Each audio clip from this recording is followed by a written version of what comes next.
This is the IBJ podcast for the week of October 29th, 2018. I'm Lindsey Erdody. The underused Pan Am Plaza in downtown Indianapolis could be getting a new life under a plan that is backed by city government and tourism officials. The site is expected to be used for a $120 million expansion of the Indiana Convention Center and 2 Hilton-branded hotels with a total of 1,400 rooms. Earlier this month, the Capital Improvement Board recommended construction of the project and voted to work with Kite Realty Group Trust on developing it. But it's far from a done deal, and many details remain unknown. I sat down with IBJ reporters Hayleigh Colombo and Anthony Schoettle to talk about what we know so far and what the project could mean for the city.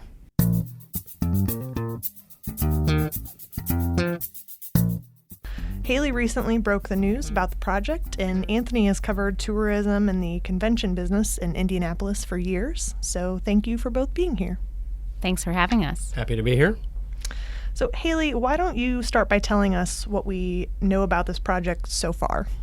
So this is a pretty big deal to redevelop Pan Am Plaza essentially across the street from the existing Indiana Convention Center.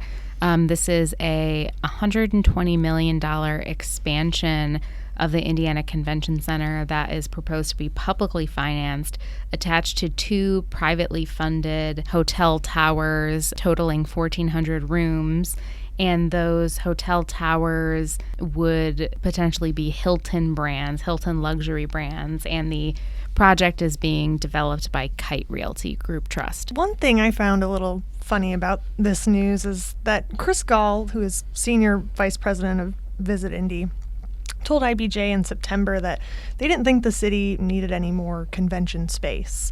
And we've already seen 4 major expansions of the convention center since it opened in 1972, and it ranks 15th nationally in square footage as it is. So what changed in that short time period, from September to where we are today? Why is the expansion needed now?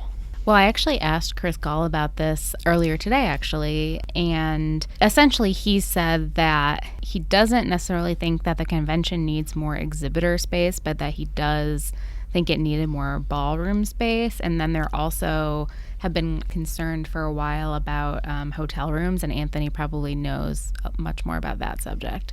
Yeah, so a rub on the ballroom situation is, and Visit Indy's been hearing about this for at least a decade.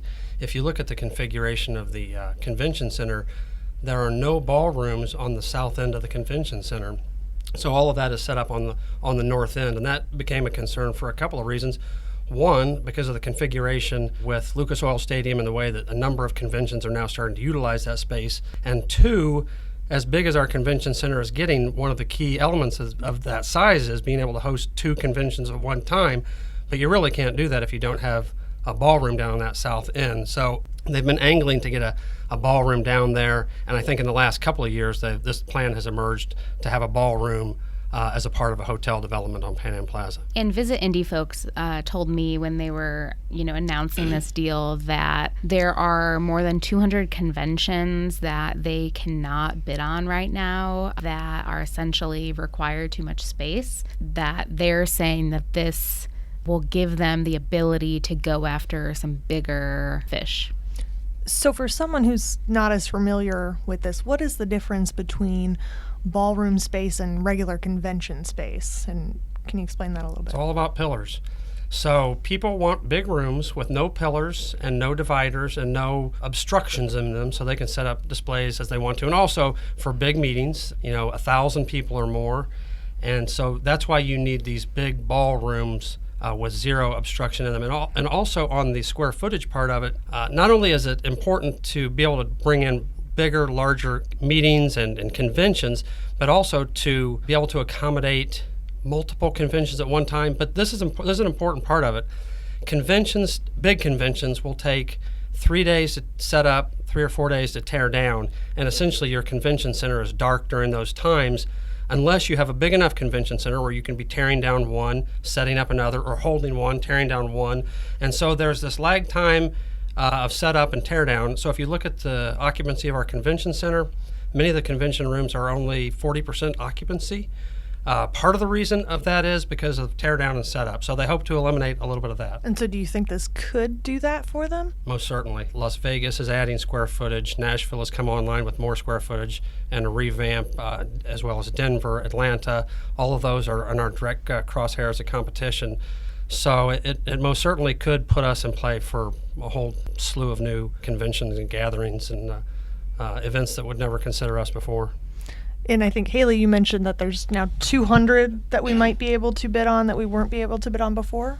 That is what the tourism officials are saying. So we'll see how many they can book. I mean, this is also not necessarily just about bidding on new conventions. This is about being able to retain the conventions that we have now. The Future Farmers of America, or FFA, convention, they are looking for the site of where they're going to host their 2025 through 2031 convention.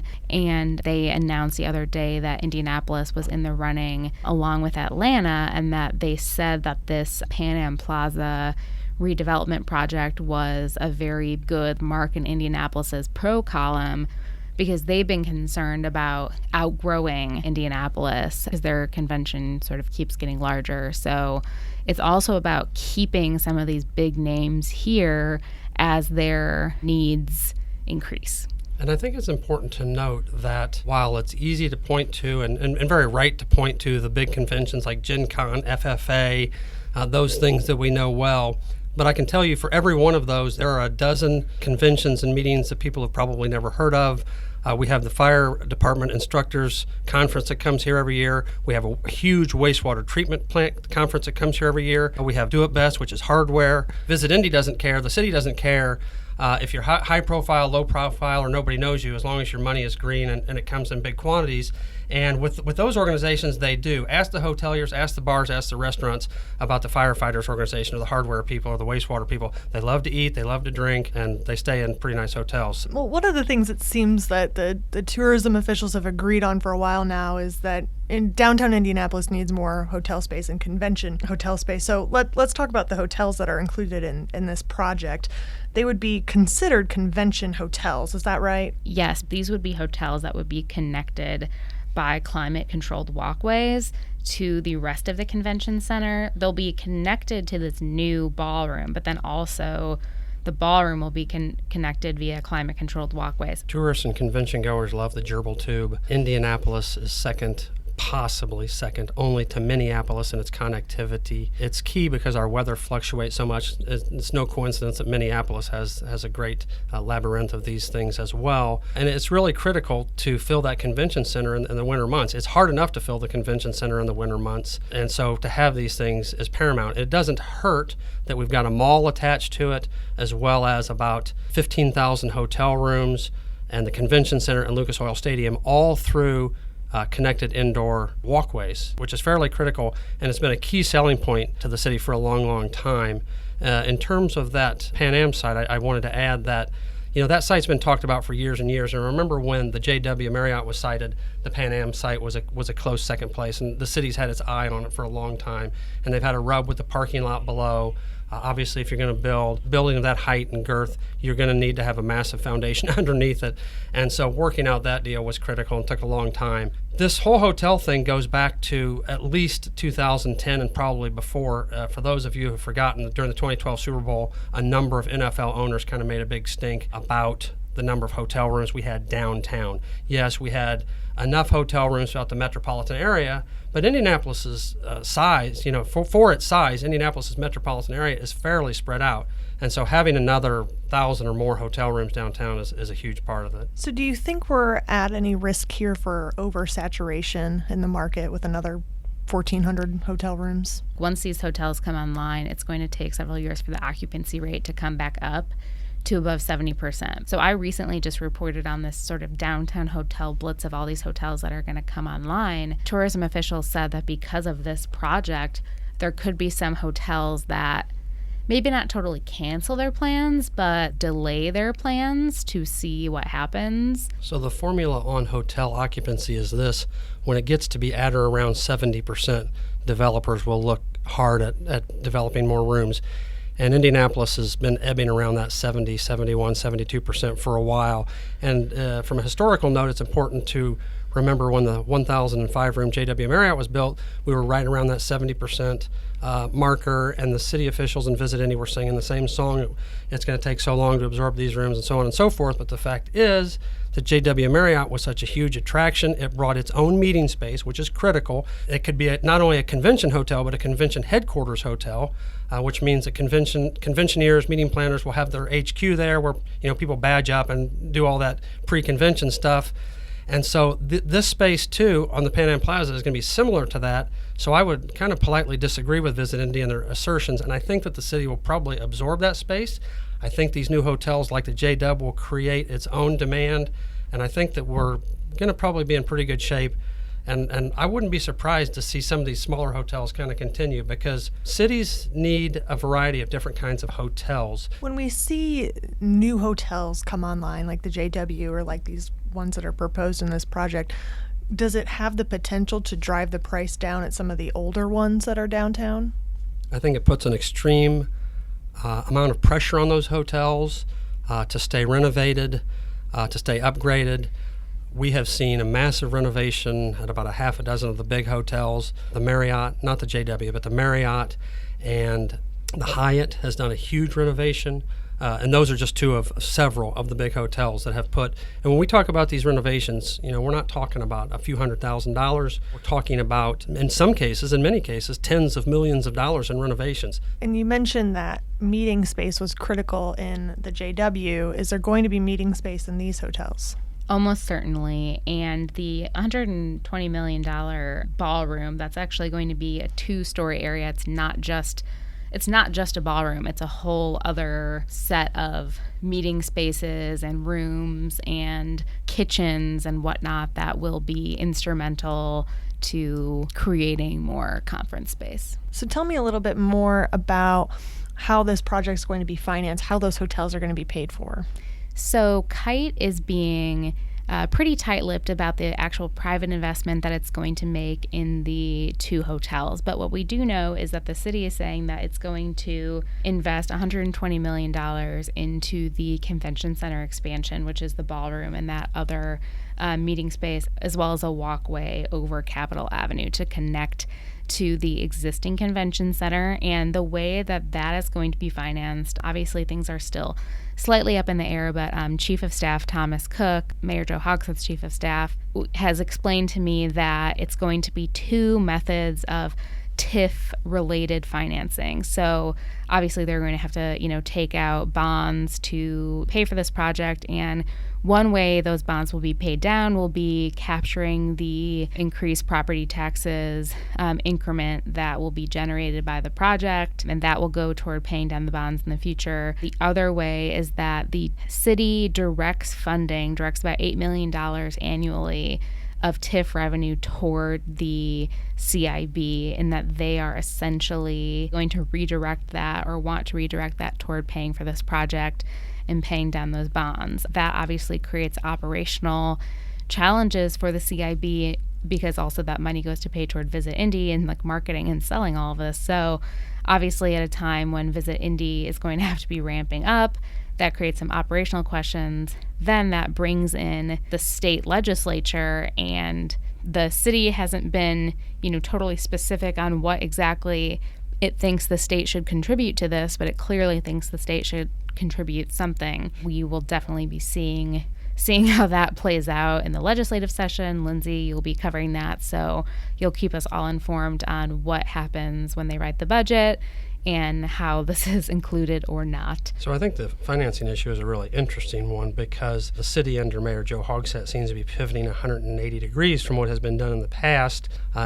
For instance, the city contributed $59.5 million to the construction of the JW Marriott, and how that's supposed to work is after a certain amount of profit is taken from the developer, then the city gets a cut, usually 25% of the profit overrun.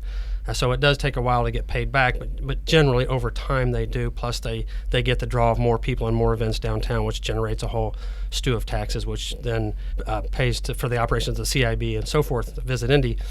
So it's interesting to me, and it shows, if this is true, the confidence that the developers have in this site. So for people who might not be aware of what Pan Am Plaza is, can one of you guys explain the site? Where are we talking about? So the site is east of Capitol, between Georgia and I think Georgia and the railroad tracks. It is directly across the street from the convention center. It has a ton of visibility to folks who are in that area, and it's going to be very convenient for folks who are attending conventions. And right now, the space is pretty underutilized, right? Yeah, as the grand old man in the room, I can tell you that that site dates back, as some of the listeners probably know, to 1987 when Indianapolis hosted the Pan American Games, which at the time was just a step below the Olympic Games. I mean, it was an international sporting event. So the idea was we built this Olympic-style skating venue. We built corporate offices to house some of the functions. And then we had this huge space in the Pan Am Plaza that was utilized for years as not meeting or gathering space, but event space. And it's been used, over and over and over again. Final Fours, Super Bowls. It's been a really good site for those types of things. ESPN had their headquarters and had their set on there during the 2012 Super Bowl. But over time, back in 1987, we had a lot of space downtown, and we had a lot of buildings we could tear down and rehab and put new developments on there. But as time has gone by and the city and the downtown has become more mature, we've had less and less open space, the GM plant notwithstanding there. So it's kind of become considered a little bit of a waste. And the problem was, as I mentioned earlier, that parking garage underneath it, which is privately owned, which they've had to deal with. And then the ice rink became dilapidated, and it became kind of a problem. So yeah, underutilized is an understatement on that. Well, we've talked about how all this public financing could go towards this project in particular, or it's gone towards past projects that have helped bring conventions to Indianapolis. So clearly local and state leaders see the importance in conventions. Can you guys talk about why convention business has been good for Indianapolis? So here's the deal with conventions. It's really interesting. It's an interesting conundrum for cities. And you have to make a decision at some point, because a lot of time the convention center sits there empty. It takes up a ton of room. Let's be clear about that. So the really huge convention centers, think about it. Las Vegas, they've got a whole desert to build in, so they got plenty of space. If you look at the way the McCormick Center is situated in Chicago, it's not right downtown Chicago. So Indianapolis has taken the strategy of putting a convention center in a kind of a tightly woven downtown, which is unique, which makes us unique and gives us a unique niche in the market. FFA comes here and Gen Con comes here, and they carry economic impacts in the tens of millions, and in some cases hundreds of millions of dollars, that really fuel our hotel scene, our restaurant scene, and a lot of our downtown business. So Indianapolis has really pegged its downtown on convention business, sink or swim. And I think you could really argue, without the hospitality industry, which has something like 65,000 employees, big, small, and otherwise, I think the economy here takes a really serious hit. And so we've talked a lot about the impact this could have, what it could mean for Indianapolis, and what we know so far, but there are a lot of unknowns in this project and things we're still waiting to find out. So what are some of those things? There are a ton of unknowns in this project. The CIB voted to, sort of recommend that they continue negotiations with Kite. So it's not like they even have like a signed project agreement or anything like that. Two big unknowns are, so there was 3 sort of responses, or I guess finalists, for creating these convention center hotels. And we don't know who the other 2 finalists were. So that's another question, and I've asked about that, and they are saying that they're not releasing that information until there is a signed project agreement. We don't know that if this was the best deal for the taxpayer out of all 3. We don't know the private investment from Kite. We don't know if they'll seek any additional incentives. We don't know if the state will go along with investing in this, and if they don't, does this deal even work, and how can they figure it out? We don't know if the owner of the parking garage underneath Pan Am Plaza will be favorable in selling it. So yeah, this project is mostly unknowns at this point. And so that also means we've got no timeline for when any of this could even happen, since it's so up in the air still. The city is saying that they want to have a deal wrapped up within the next 12 months, and they want to have a groundbreaking in 2019. We shall see if that occurs. Well, you can read more about this project and the tourism and convention industry on ibj.com. Thanks again to Hayleigh and Anthony for bringing us up to speed on what sounds like could be a very significant project for downtown Indianapolis. Before you go, let me tell you about a couple stories we have in IBJ this week. By now, you've probably heard about this so-called blue wave that could help Democrats take back control of the U.S. House this year. But what does that mean here in Indiana? According to experts I spoke with for a story this week, you shouldn't hold your breath for that wave to spill into the Indiana State House. Also in this week's paper, learn about one of the city's premier philanthropists, Frank Basile, who is the winner of the Michael A. Carroll Award this year. The award is given annually to someone who has demonstrated the former deputy mayor's qualities of determination, humility, and service. Reporter Sam Stahl tells us about how Basile has become known for his generosity with his professional experience and people skills, and how his money has helped several major projects come to fruition. You can find these stories and more in the IBJ delivered to your home or online at ibj.com. Thanks again for listening to the podcast. I'm Lindsey Erdody. Mason King will be back with you again next week.